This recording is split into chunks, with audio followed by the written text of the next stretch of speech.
Short story number 17, The Verger. There had been a wedding that afternoon at St. Peter's Church, and Edward Foreman still wore his verger's dress. He had been a verger for 16 years, and he really liked his job. The verger was waiting for the vicar. The vicar had just been appointed. He was a red-faced, energetic man, and the verger didn't like him.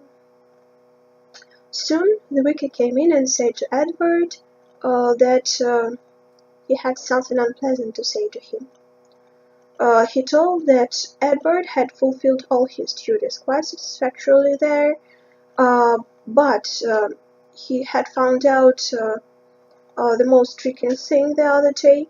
He had discovered, to his astonishment, that Edward could neither read nor write, and he thought that he had to learn, but the verger told that he was too old to do it, and the vicar told that in that case he had to go.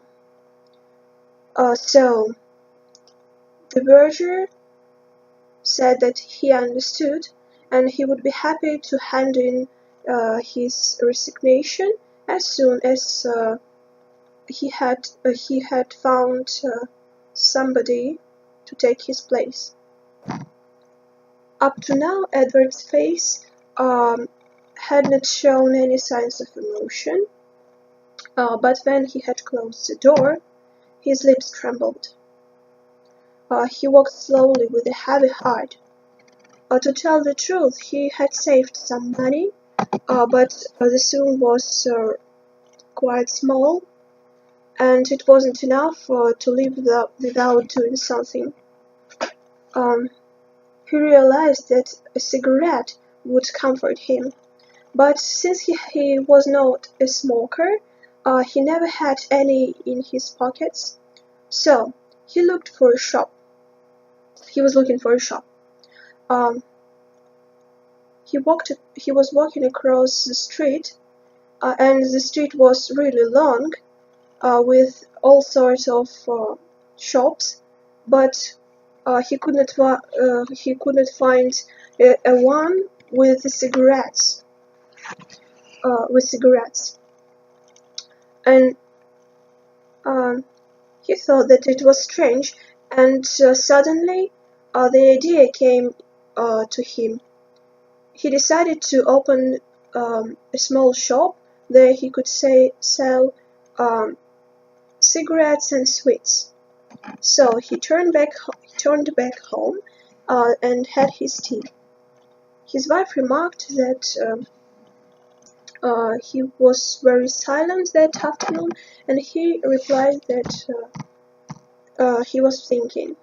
Next day he went out to look for a suitable shop, and within a week he opened the shop and started selling cigarettes.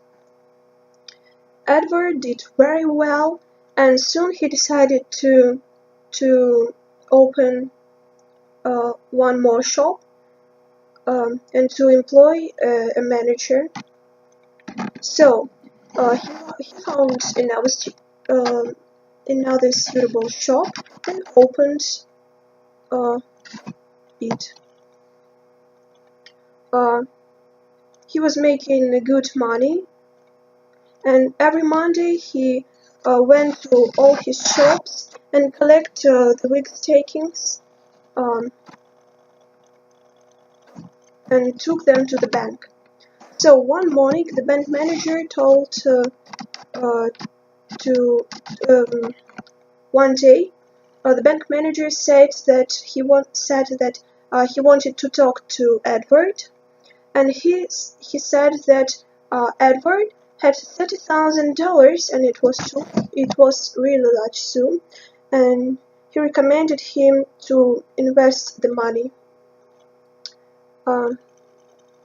He said that they will make out a list of securities which would bring Edward a better rate of interest than the bank could give him.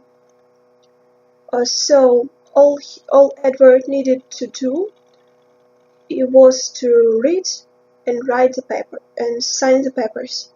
But that was a problem because Edward could not read and write too.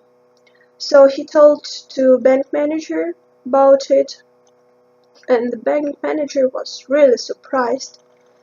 He wondered what he would be if he had been able to read. And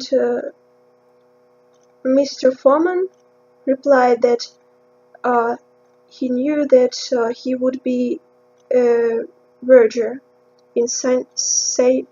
Peter's Church. This is the end of the story.